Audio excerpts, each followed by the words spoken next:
गया मैडम? नहीं चुप रहिएगा। आज हम लोग क्या पढ़ेंगे? Unit cell. और यूनिट सेल समझने से पहले अपने दिमाग में एक चीज रखाइएगा कि जो सॉलिड्स होते हैं वो 3 डायमेंशन में अपने पार्टिकल्स को अरेंज करता है। क्या डायमेंशन में? 3 डायमेंशन। अगर 1 डायमेंशन और 2 डायमेंशन में जाएगा तो कभी भी सॉलिड का फॉर्मेशन नहीं कर सकता। क्यों? Because solid is a 3 dimensional. Solid क्यों 3 डायमेंशनल फिगर है? क्योंकि ये मैटर है। क्या है? मैटर। और मैटर क्या करता है? स्पेस ऑक्यूपाई करता है। क्या करता है? अगर वो एरिया ऑक्यूपाई करता तो वो 2 डायमेंशन का होता है, लेकिन ये क्या ऑक्यूपाई करता है? स्पेस। और स्पेस क्या डायमेंशन का होता है? 3 डायमेंशन। है कि नहीं? स्पेस कितने डायमेंशन का होता है? 3 डायमेंशन का। ठीक है, तो स्पेस ऑक्यूपाइंग कैपेबिलिटी के चलते हम लोग सॉलिड्स को कौन से डायमेंशन में कौन से फिगर में मानते हैं? 3 डायमेंशनल फिगर के रूप में मानते हैं। सॉलिड के पार्टिकल्स अगर एक सिंगल पार्टिकल भी है तो वो भी 3 डायमेंशन का है। क्यों?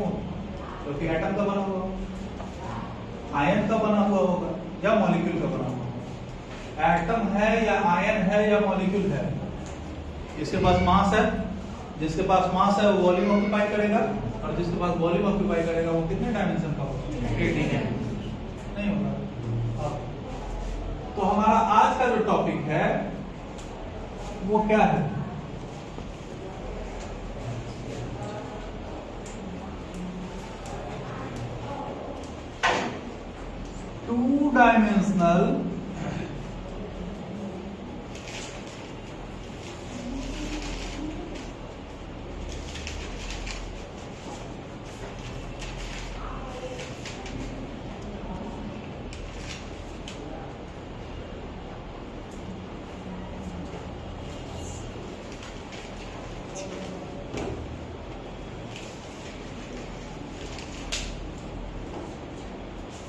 Two dimensional arrangement of particles और पॉइंट्स।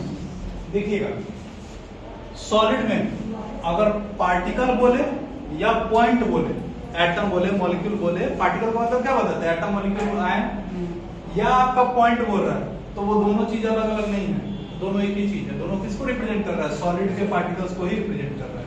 ठीक है, तो क्या बोलेंगे? The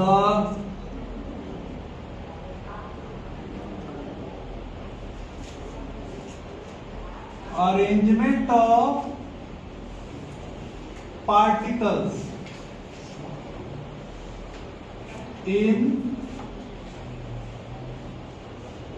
any 2 dimensions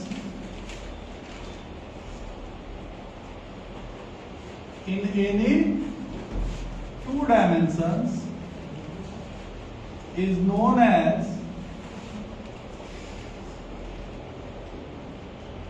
two-dimensional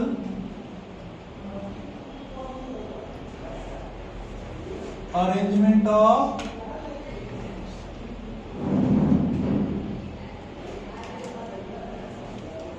particles। Particles का अरेंजमेंट कितने डायमेंशन में है? क्या बोलते हैं इसको? 2 डायमेंशनल अरेंजमेंट ऑफ पार्टिकल। अगर इसको अगर लेंथ और इसको अगर ब्रेथ बोला जाए तो ये बोथ 2 डायमेंशन का है। क्या कर दे रहे हैं? रिप्रेजेंट कर दे रहे हैं। एक पार्टिकल है, एक पॉइंट है, एटम है, मॉलिक्यूल है, कुछ भी है। अगर उसको हम लोग कहाँ कर रहे हैं? ऊपर डिपिक्ट कर दे रहे हैं, ऊपर रिप्रेजेंट कर दे रहे हैं। इसी को हम लोग क्या बोलते हैं? 2 डायमेंशनल अरेंजमेंट। ठीक है,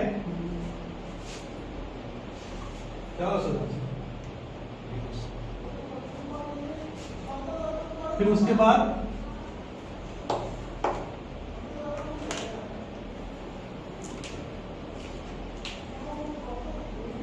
क्रिस्टल लैटिस, इसको स्पेस लैटिस भी बोलते हैं। लैटिस का मतलब क्या होता है? What is the meaning of lattice? अगर पार्टिकल्स का अरेंजमेंट 3 डायमेंशन में हो रहा है, पार्टिकल्स का अरेंजमेंट 3 डायमेंशन में हो रहा है, तो इससे जो फिगर सामने आता है, इससे जो स्ट्रक्चर सामने आता है, उसको हम लोग क्या बोलते हैं? लैटिस। और जब पार्टिकल्स का अरेंजमेंट फिक्स डायमेंशन में होगा और उसके पार्टिकल्स का अरेंजमेंट अगर फिक्स होगा, एक डिफाइंड ज्योमेट्री की तरह होगा, तो उसको हम लोग क्या बोलते हैं? क्रिस्टल, क्रिस्टलाइन सॉलिड इसी को बोलते हैं ना। तो क्रिस्टल के पार्टिकल्स अगर 3 डायमेंशन में वेल डिफाइंड ज्योमेट्री में अरेंज होता है तो इसी को हम लोग क्या बोलते हैं? Crystal lattice. The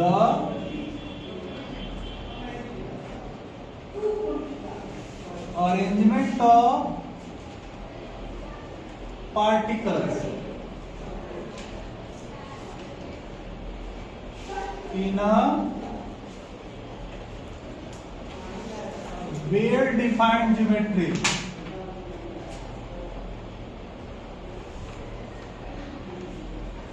in 3 dimensions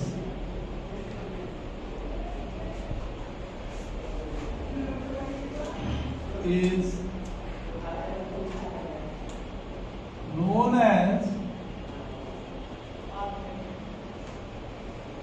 crystal lattice और स्पेस लैटिस।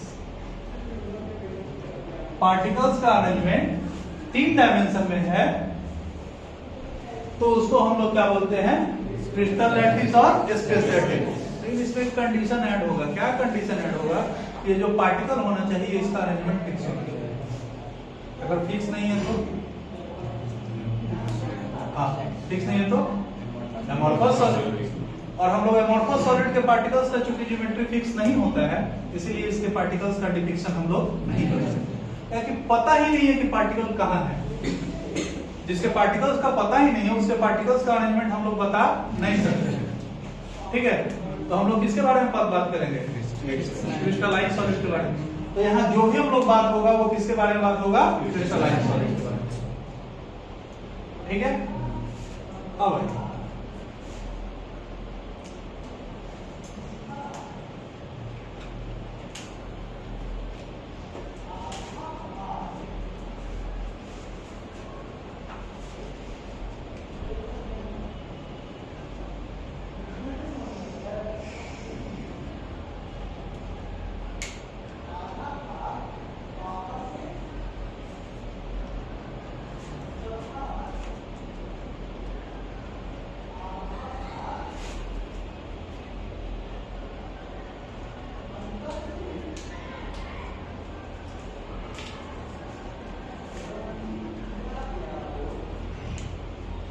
देखो यही पॉइंट है, यही पार्टिकल है।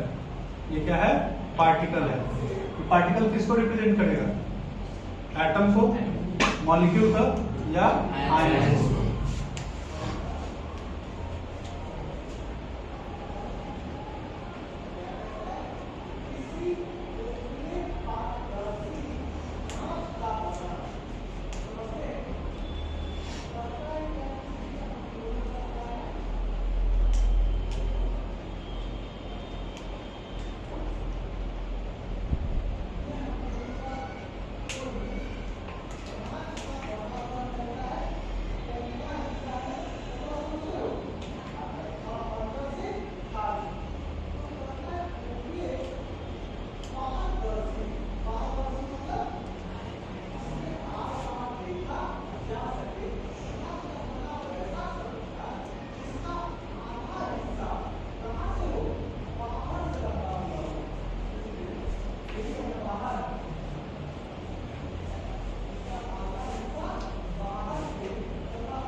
एक ही फिगर हम बनाएंगे।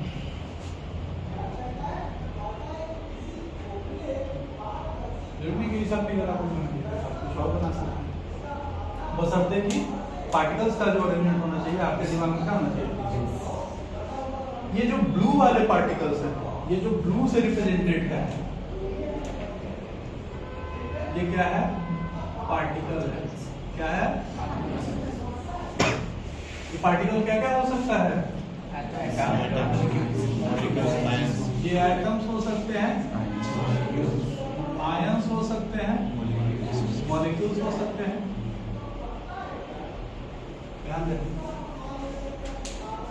मान लो कि यहाँ सोडियम है, सपोज करो यहाँ सोडियम है, यहाँ सोडियम है, यहाँ सोडियम, यहाँ सोडियम, सपोज करो ऐसा है।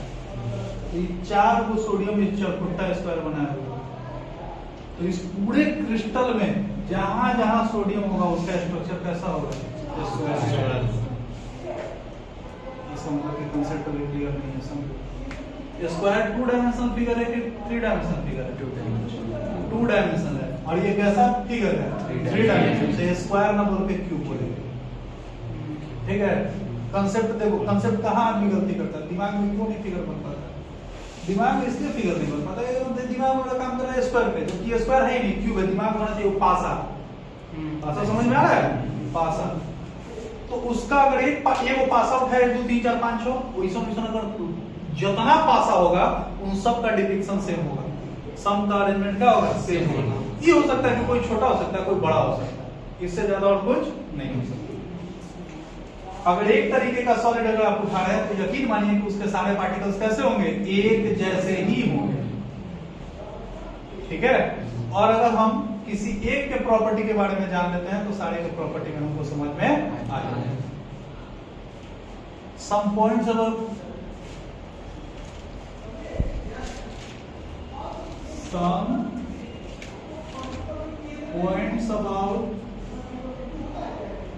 Crystal lattice.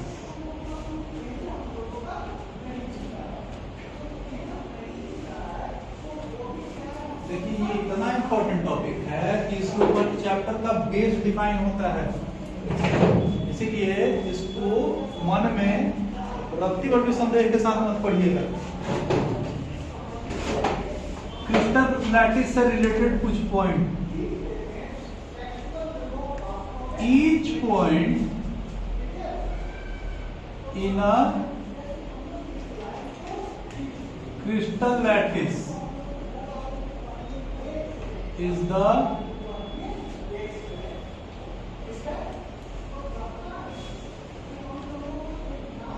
representation of the particle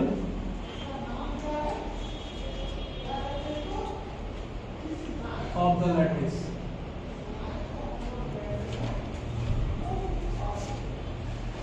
her point जो होगा, ये हर पॉइंट जो होगा, अगर NaCl है तो ये NaCl है, ये भी NaCl, ये भी NaCl, ये भी NaCl, हर पॉइंट जो होगा वो किसको रिप्रेजेंट करेगा? एक जैसे चीज को रिप्रेजेंट करेगा। दूसरा,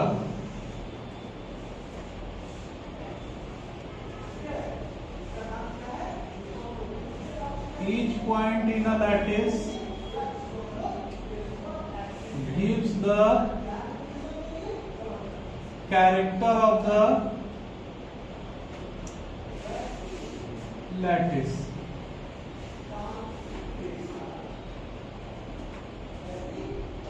इस लैटिस में मौजूद हर पॉइंट कैरेक्टर को शो करेगा। किसके कैरेक्टर को शो करेगा? लैटिस के कैरेक्टर। मतलब अगर इस पार्टिकल के बारे में हम लोग पढ़ाई कर लें तो ये आपके पूरे लेथी के बारे में आपको बता देगा कि इसका नेचर बिहेवियर कैसा होना है। ये दिख रहा है, ये दिख रहा है, बीच का लाइन कौन चीज है? ये दिखता नहीं है, इसको हम लोग इमेजिनरी लाइन से क्या करते हैं? जोड़ते हैं, ताकि हमको क्रिस्टल का क्या मिल सके? स्ट्रक्चर मिल सके। तीसरा, points are joined together by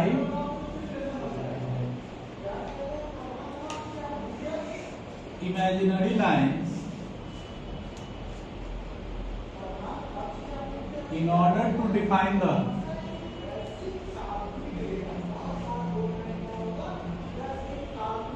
geometry of the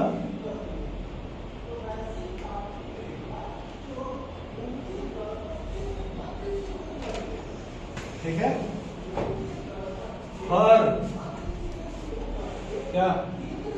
her particle को जब हम लोग एक खास एंगल से ज्वाइन करते हैं या जैसे लाइन है उसे क्या करते हैं? ज्वाइन करते हैं, तो आपको जो चीज मिलेगा वो उसके जिस चीज को रिप्रेजेंट करेगा स्ट्रक्चर या ज्योमेट्री, ठीक है। अब टॉपिक आता है यूनिट सेल। इसको समझ लिए तो मोटा मोटा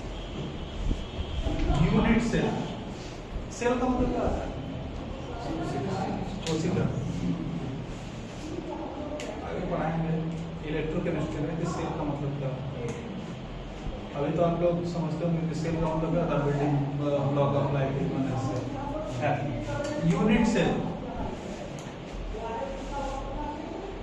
किसी भी क्रिस्टल का वो सबसे छोटा इकाई, किसी भी क्रिस्टल का वो सबसे छोटा इकाई जो कंप्लीट बिहेवियर बताता हो, किसके बारे में, क्रिस्टल के बारे में। और जब रिपीट करना शुरू करे अगेन एंड अगेन, तो पूरा का पूरा क्रिस्टल स्ट्रक्चर खड़ा कर दे, क्रिस्टल लैटिस खड़ा कर दे। इसको हम लोग क्या बोलते हैं, क्या बोलते हैं, यूनिट सेल। क्या बोले, समझ में आ रहा है, समझना। The smallest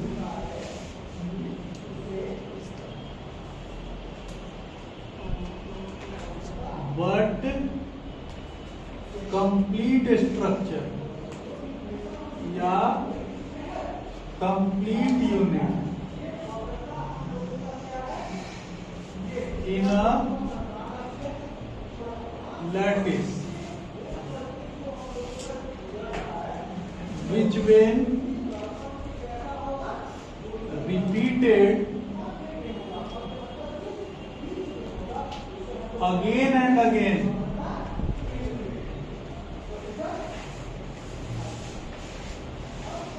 gives the crystal lattice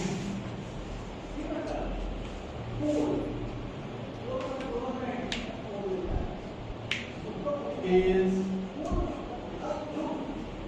known as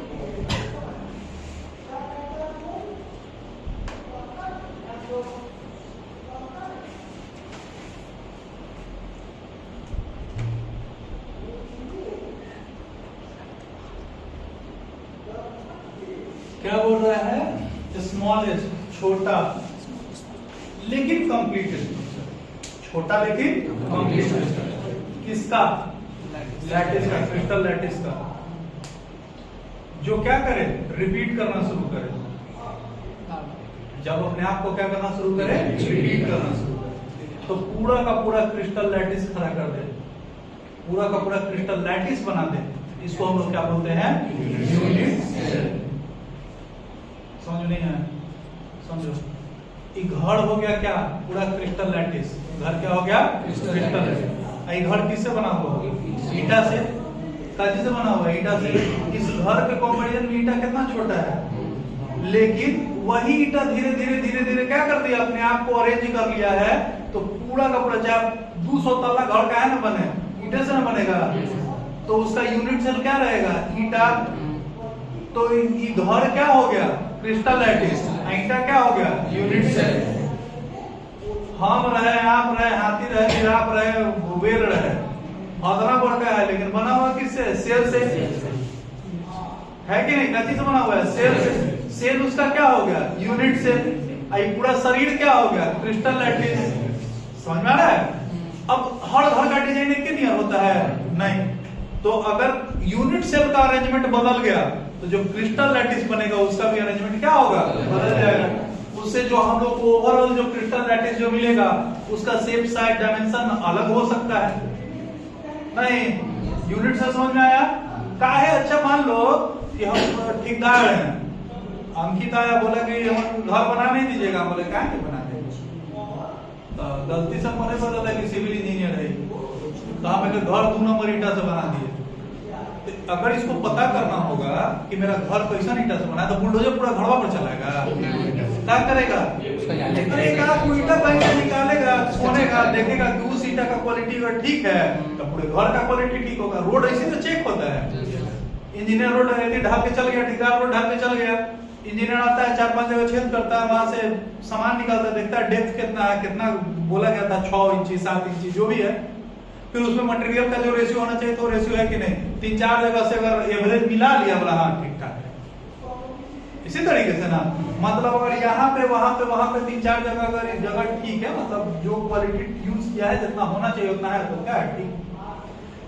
अगर हमको घर का पता करना है तो सारा ईंटा फोड़ने का जरूरत नहीं है, एक आध को रैंडमली कोई ईंटा निकाल लीजिए, उसके पार्टिकल्स को चेक कर लेंगे, हमको क्रिस्टल के बारे में पूरे घर के बारे में पता चल जाएगा। तो यूनिट सेल क्या बताता है आपको, पूरे घर के प्रॉपर्टीज के बारे में बताता है।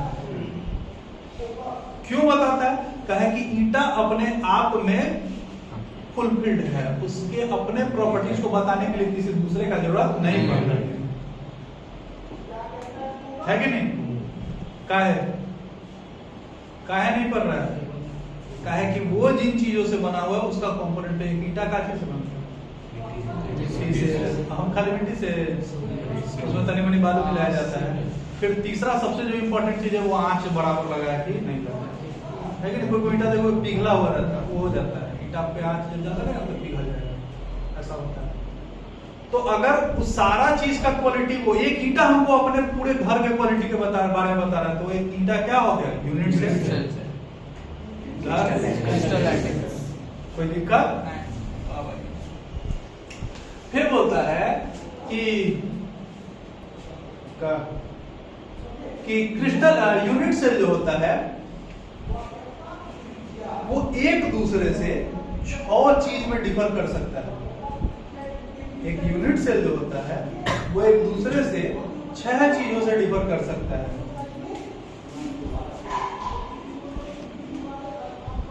A unit cell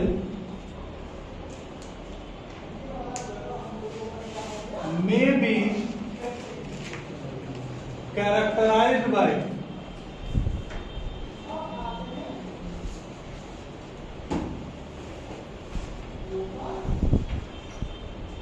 six parameters।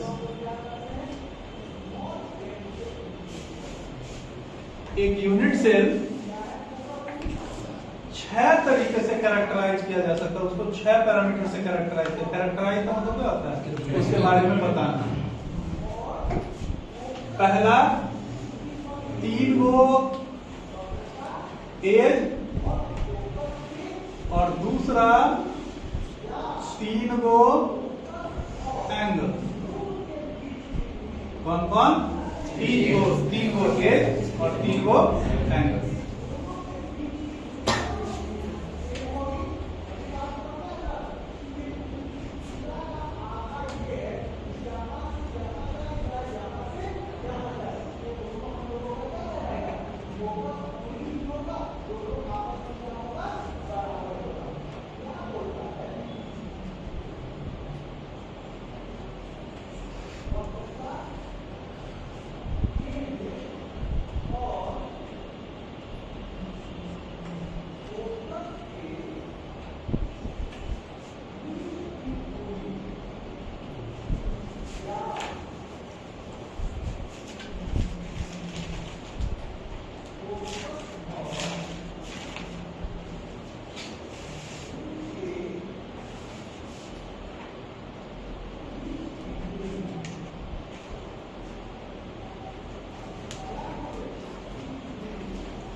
अब 3 बनाना ना, लाइन सिल्वर से मिलेगी तो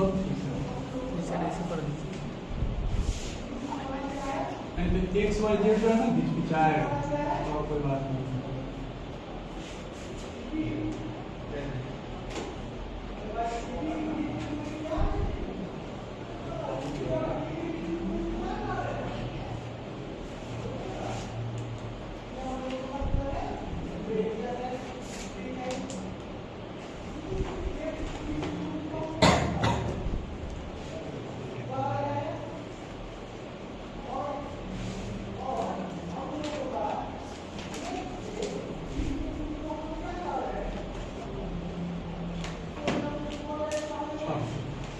देखिए ये यूनिट सेल हो गया।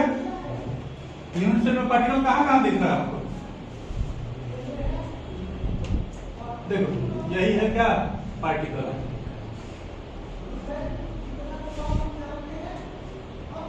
ठीक है, अब इसको बोल रहा है 3 डायमेंशन में रिप्रेजेंट करना है। खानदानी एक्स एक्सिस नहीं, पैदाइशी वाई एक्सिस, कि जैसा ही करीब उल्टा होता है अच्छा इन्हें में जेड हो जाएगा। कैसा होता है भैया, एक्स वाई जेड तो अपने हाथ में ना, केवल पूछो मान सकते हैं है कि नहीं। आगे बायोलॉजी वाला बैठा है सब माथा खा जाएगा, इनमें जेड कैसे हो गया। नहीं बाबा एक्स वाई जेड ऐसे है ना, कोई दिक्कत नहीं ना है। देखो इस लेंथ को अगर माना जाए ए, किसको केकरा इसको माना जाए बी और इसको माना जाए सी। एज लेंथ 3 हो गया, 3 एजेस कौन हो गया? ए बी सी। 3 को एज लेंथ कौन हो गया? छोटा वाला ए, छोटा वाला बी, छोटा वाला सी। नहीं हो गया? ए और बी के बीच का एंगल मान लो बाबू अल्फा, मान सकते हैं। बी और सी के बीच का बीटा, यही तो वो सब क्या आता है, अल्फा बीटा गामा, तो कुछ ही नहीं करता है।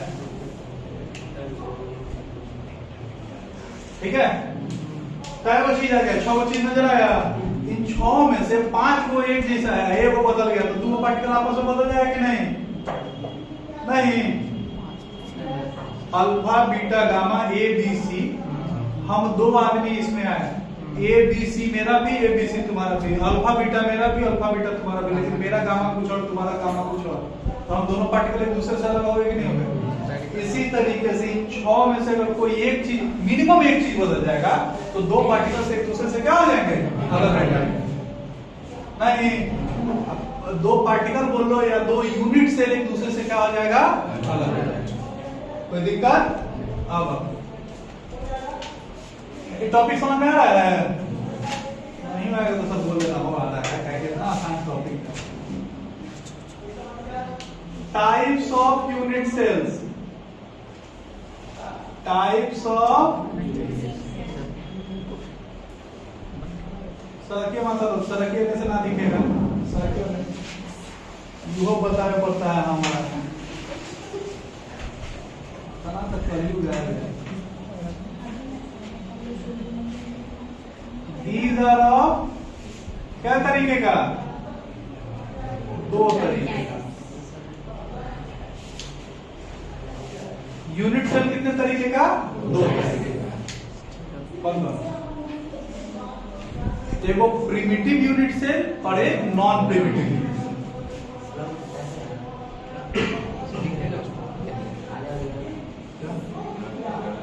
हो गया?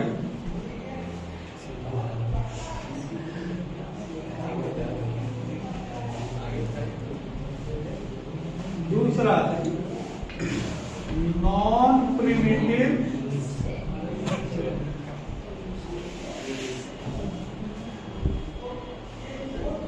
एगो प्रिमिटिव यूनिट सेल है, एगो non primitive. What is the meaning of primitive? पुराना। प्रिमिटिव, प्रिमिटिव मैन का मतलब क्या होता है? धरती पे जो सबसे पहला आदमी आया था उसको नहीं।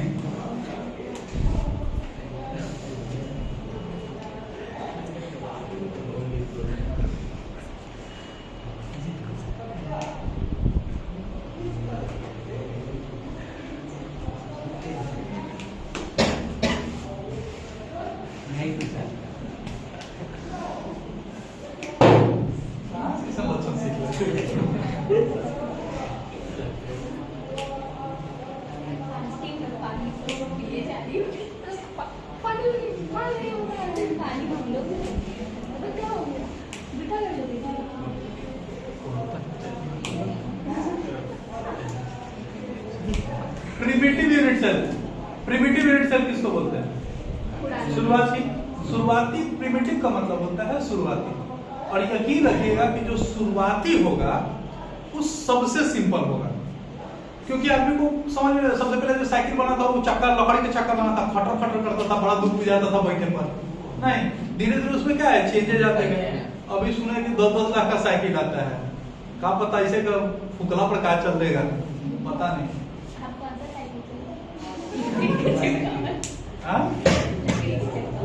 वो इसी चलता था, ही था उसका speed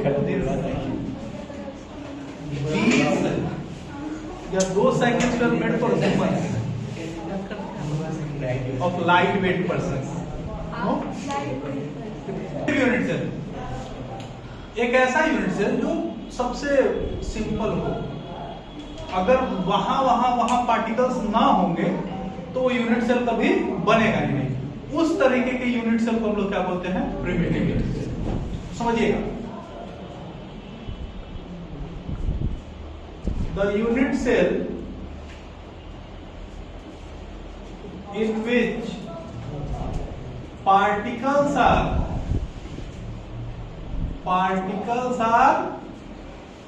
present at the corners only is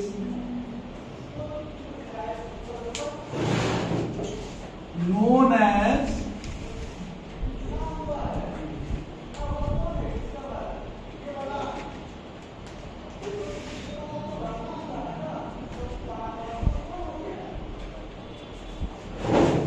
एक ऐसा यूनिट सेल जिसमें पार्टिकल्स कहाँ हैं, कॉर्नर पे। कहाँ पे, क्या बोलेंगे उसको, प्रिमिटिव यूनिट सेल।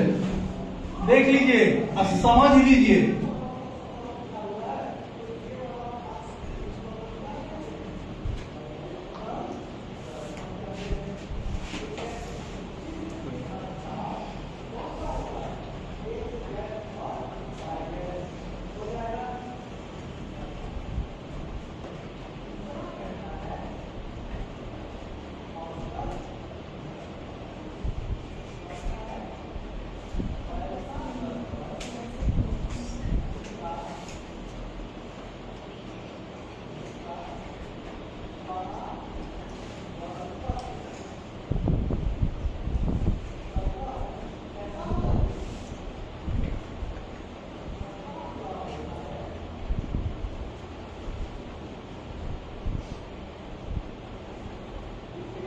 देख रहे हो विनोद, पार्टिकल कहाँ है, कहाँ दिखा, केवल कॉर्नर पे। और पार्टिकल्स खाली होता है, बीच वाला लाइन नहीं होता है। क्या होता है, पार्टिकल होता है, बीच वाला लाइन नहीं होता है। कैसे तो समझिएगा, ये रूम को एगो मानो काची यूनिट से, एक कोना, 2 गो, 3, 4, 5, 6, 7, कयो कोना, 7 गो। अरे 1, 2, 3, 4, 5, 6, 7, 8 गो कोना है। अब उस कोना पे क्या रखा हुआ है, पार्टिकल। और जो लिंटर वाला लाइन देख रहे हो ना, ये है डिपिक्शन, मतलब ये पार्टिकल्स को क्या कर रहा है, ज्वाइन करके दिखा रहा है। ये बॉन्डिंग हो सकता है पार्टिकल के बीच का, इंटरमॉलिक्यूलर फोर्स ऑफ अट्रैक्शन होता है, जिसके चलते पार्टिकल्स एक दूसरे से क्या हो जाए, चिपका रहे, दूर ना जाए। ठीक है, तो क्या बोल रहा है कि अगर पार्टिकल्स केवल कहां पे रहे, कॉर्नर पे, क्या बोलेंगे उसको, प्रिमिटिव यूनिट सेल। अब इन 8 पार्टिकल्स को मिला देंगे तो वो यूनिट सेल जो रूम बना, रूम 3 डायमेंशन की 2 डायमेंशन, 2, ठीक है, ये रूम 2 डायमेंशन है, आप भी 2 डायमेंशन होंगी, लेंथ ब्रेथ होगा, हाइट का होगा नहीं, है कि नहीं। ये रूम कैसा डायमेंशन का, 3 डायमेंशन का है ना। तो इस 3 डायमेंशन में 3 डायमेंशन के पार्टिकल्स को अरेंज किया जा सकता है। क्यों, क्योंकि हम लोग क्या है, सॉलिड है, हमारे पास वॉल्यूम होगा, तो वॉल्यूम को कभी भी एरिया में एडजस्ट नहीं किया जा सकता। वॉल्यूम को जब भी एडजस्ट करेंगे तो कहां एडजस्ट करेंगे, वॉल्यूम में ही एडजस्ट कर सकते हैं। तो ये 8 पार्टिकल को मिलाने के बाद इस जगह क्रिएट हुआ। इसी जगह को, ये जो फिगर हमारे सामने है, इसी को क्या बोलते हैं, सिंपल यूनिट सेल। क्या बोलेंगे, सिंपल यूनिट सेल। समझ में गया, एक ऐसा सेल जिसमें पार्टिकल्स केवल कहां हो, कॉर्नर्स पे हो, ऐसे सेल को हम लोग क्या बोलते हैं, सिंपल यूनिट सेल। या primitive unit cell, it is also known as simple unit cell. इतना कौन लिखेगा, यहाँ नहीं लिख देंगे, काम नहीं चल जाएगा। और सिंपल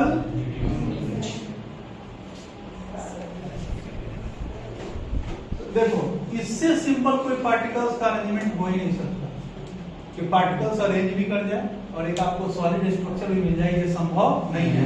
ये सबसे सिंपल स्ट्रक्चर है। जब अच्छा 7 कोना पे रहेगा तो कभी भी सॉलिड नहीं मिलेगा। एक स्ट्रक्चर को बनने के लिए कम से कम 8 कोना पे पार्टिकल होना चाहिए, इसीलिए इसको हम लोग क्या बोलते हैं, सिंपल यूनिट सेल कहते हैं। ठीक है,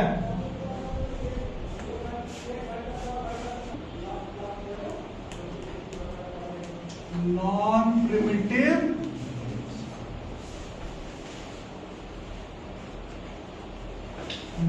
यूनिट सेल, जिसको नाम है नॉन प्रिमिटिव, मतलब शुरुआत का नहीं रहा, एक में जरूर कुछ चेंजेस हुए होंगे। तो एक ऐसा यूनिट सेल जिसमें पार्टिकल्स कॉर्नर पे तो है नहीं, साइकिल में 2 चक्का होगा, चक्का रहबे करेगा, उन चक्कों में कुछ ट्रांसफॉर्मेशन हो सकता है।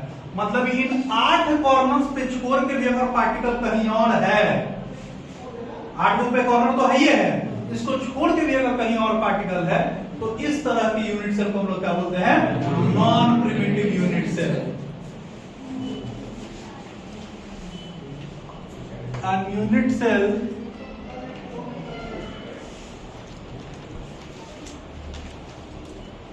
in which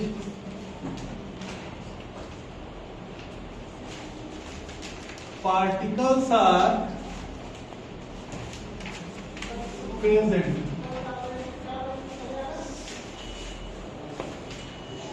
at some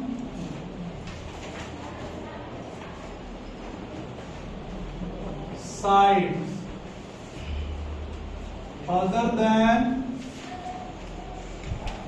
corners is known as non-primitive unit cell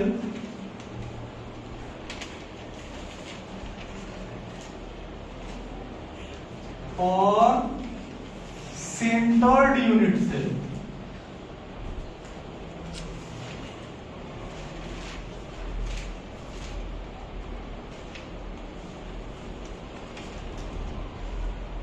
एक ऐसा यूनिट सेल जिसमें पार्टिकल्स कॉर्नर पे तो है ही और भी कहीं है, तो उसको हम लोग क्या बोलते हैं, या तो नॉन प्रिमिटिव या सेंटर्ड। क्या तरीके का, 4 तरीके का।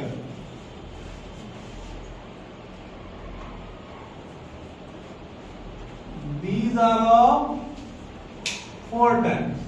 आपके बुक में 3 तरीके का दिया है। एक वो रेयर है, बहुत कम जगह पाया जाता है, इसीलिए उसका डिस्क्रिप्शन नहीं दिया है आपको। पहला कौन,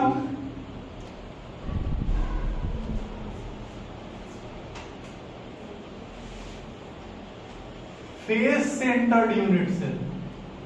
face centred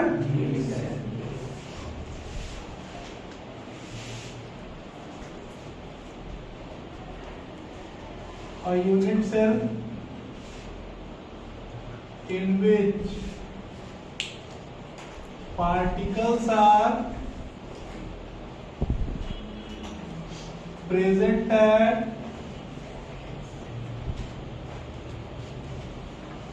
corners as well as center of each face is known as face centered unit cell. एक ऐसा यूनिट सेल जिसमें पार्टिकल्स कहां मौजूद हैं, कॉर्नर पे, और कहां, हर फेस के सेंटर पे, हर फेस के सेंटर पे।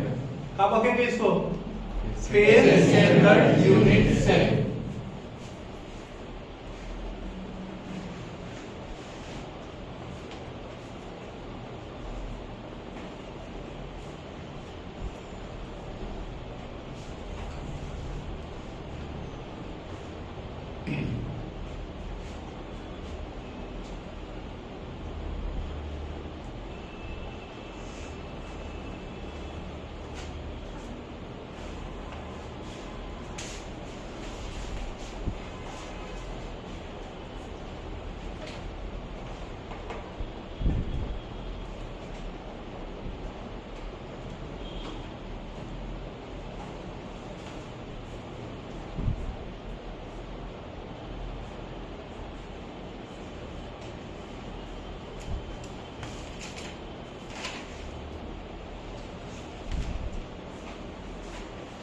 ये 8 कॉर्नर पे पार्टिकल हो गया।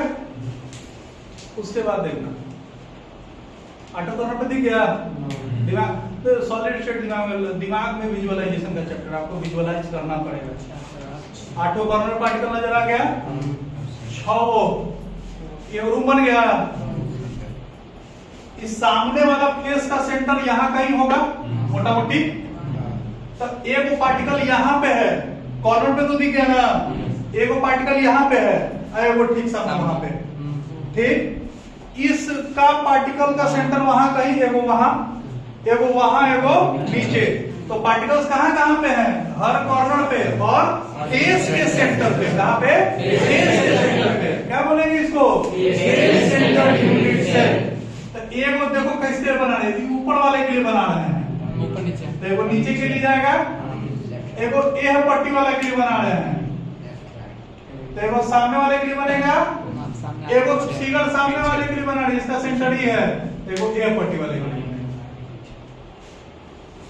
बनेगा। मेरा डायग्राम बहुत अच्छा नहीं होता, हमको फिगर बनाने बहुत अच्छा नहीं आता। जिन लोगों का डायग्राम अच्छा, हम बात बोल रहे हो समझ गया ना कि 8 सेंटर कहां पड़ेगा, 6 कॉर्नर, सॉरी 8 कॉर्नर पे फेस का वो 6, 1 2 3 4 5। अब फेस के कहां के ना हूं, ठीक है, सेंटर ऑफ इच फेस, और फेस के सेंटर पे आता है, इसीलिए इसको हम लोग क्या बोलते हैं, फेस सेंटर यूनिट सेल। समझ आ गया? हिंदी में इसको क्या बोलते हैं, पृष्ठ केंद्रक एकक कोष्ठिका। नहीं,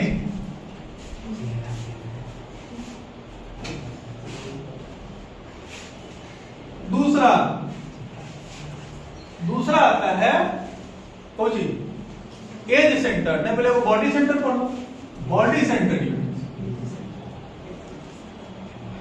body centred unit cell.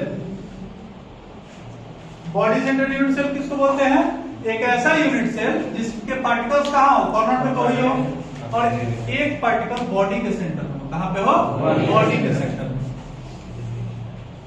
An unit cell, an unit cell in which particles are present,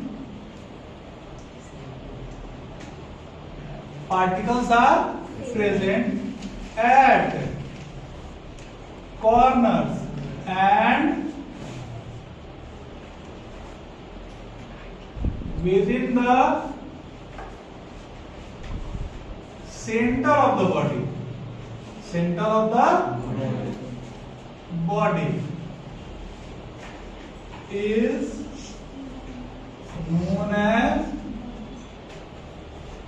body centered unit cell.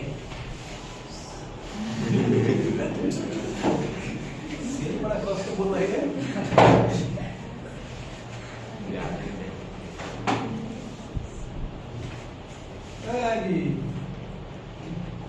Cell इतना कष्ट तुम क्या बोल रहे,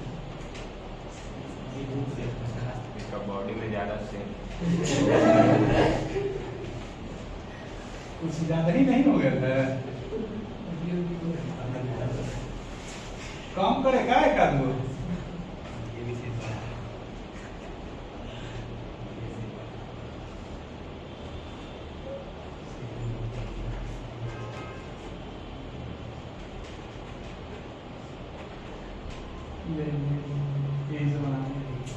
अच्छा बोला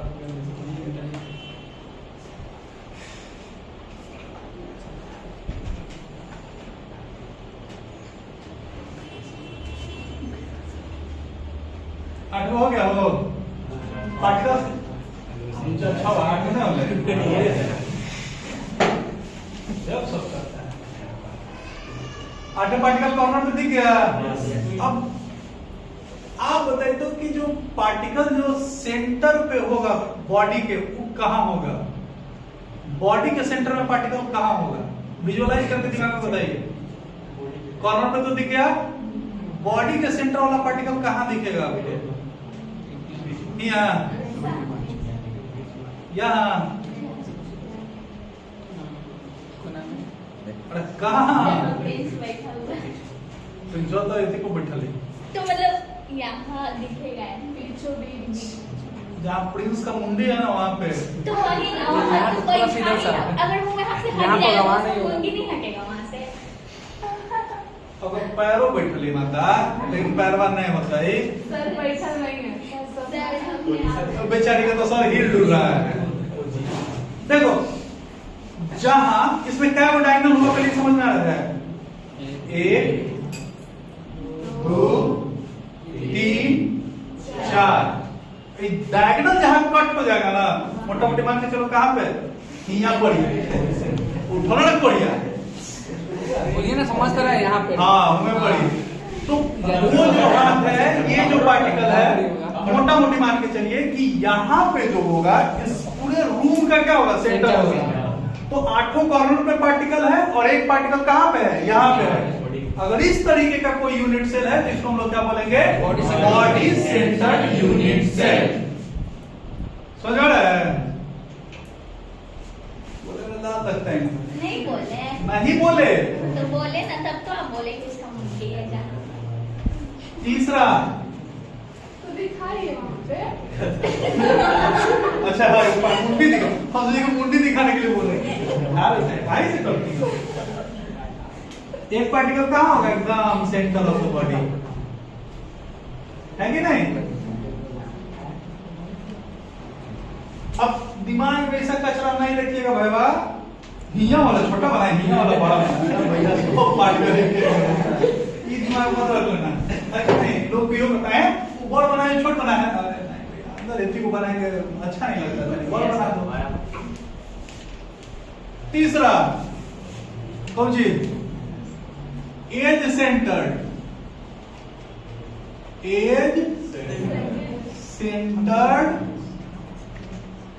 यूनिट सेल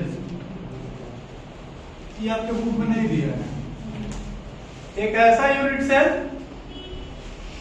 पुरुष हो बोलिए ना कुछ रहते डाउट था वहाँ कुछ रहते आपको कॉर्नर पे पार्टिकल्स कहाँ मिल रहा है कॉर्नर पे end unit cell in which particles are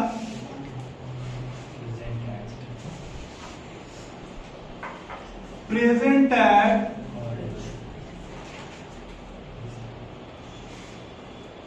each corners and center of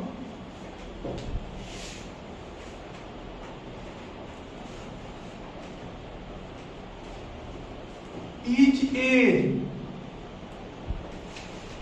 यहाँ से केस हटा दीजिए। कहाँ है? Present at the centers. Each corner सब पे बोल रहा है यहाँ एट द ईच कॉर्नर कहाँ है? सब जगह देखिए ना कहीं पे भी। कॉर्नर से तो जरूर खाली यहाँ प्रेजेंट है तो यहाँ कॉर्नर्स है ईच नहीं है। अगर आपको लिखना है हाँ तो ठीक है कॉर्नर सब ले तो वो ठीक है। यहाँ ईच लग गया था ना इसीलिए कॉर्नर हटाते हैं।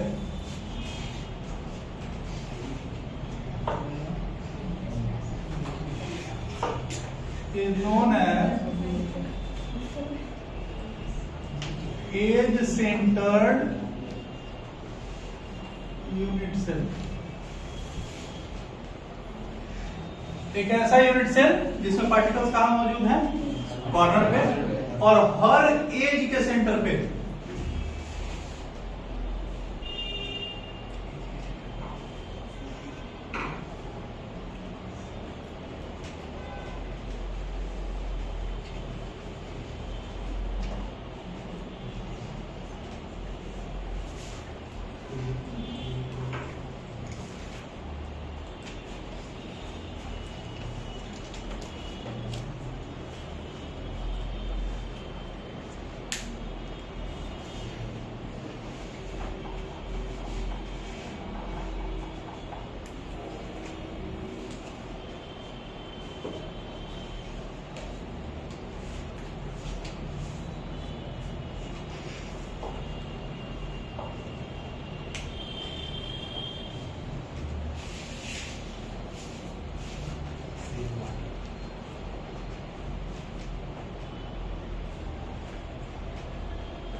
ठीक है, पार्टिकल कहाँ नजर आ गया आपको?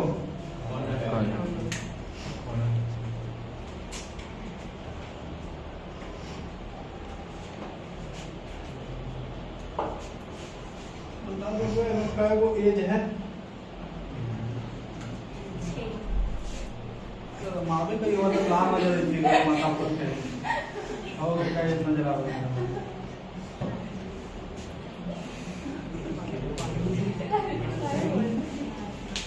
सात देखो 4 बोली 8 को नहीं ठीक है, 3 कुछ पढ़े थे बचपन में कि पार्टी की यही है ना, बेड़े बाणा को दिख गया, अब नहीं पहले नहीं दिख रहा था। 1 2 3 4 5 6 7 8 9 10 11 12 ठीक है, ये में कहा दिखेगा? 1 2 3 4 5 6 7 8 9 10 11 12 कई पार्टिकल? 12 गो। तो हर पार्टिकल कहाँ नजर आना चाहिए आपको? एज के सेंटर पे। एज का सेंटर होगा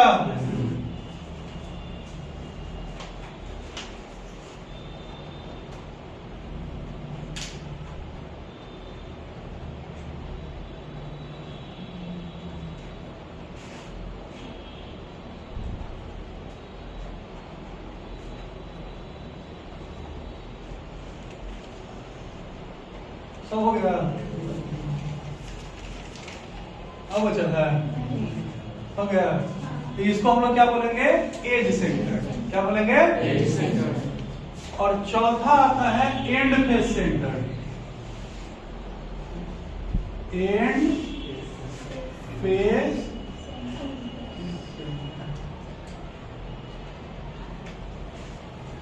इसको बोलेंगे पार्टिकल्स कॉर्नर पे आपको दिख जाए, दिख गए बोला ना, नहीं दिखा? दिख गया। और कहां दिखे? किसी भी दो अपोजिट फेस पे, सारे अपोजिट फेस पे नहीं, किसी भी दो अपोजिट कॉर्नर पे दिख गया, या तो यहाँ और नहीं तो पीछे, एगो या तो वहां या तो यहाँ, दो या ऊपर या नीचे। इसको हम लोग क्या बोलेंगे? क्या बोलेंगे? End face centred unit cell. An unit cell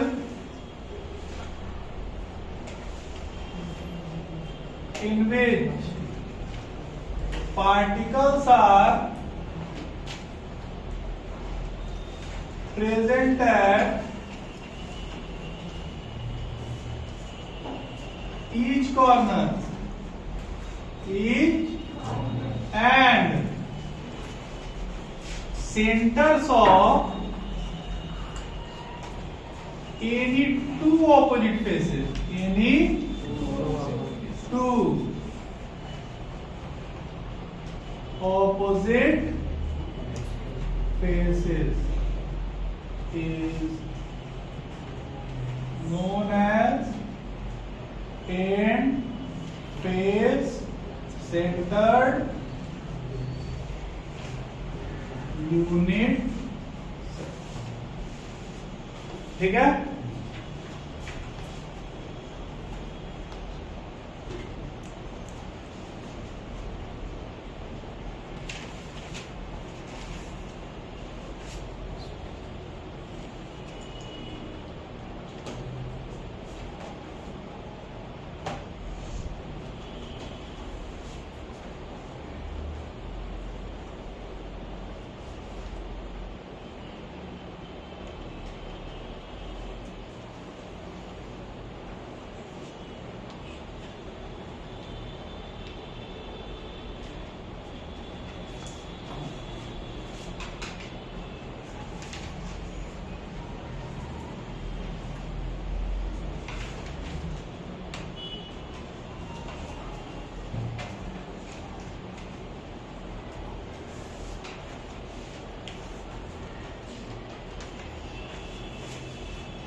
corner पे हो गया।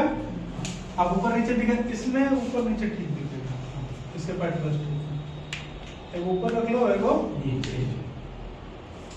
इधर इधर, इस सामने वाला इधर वाला, एगो इधर, ठीक है। वन एगो इधर पे, इसको हम लोग क्या बोलेंगे, एंड फेस सेल। यही होता है इतने तरीके का क्या, यूनिट सेल। कोई दिक्कत?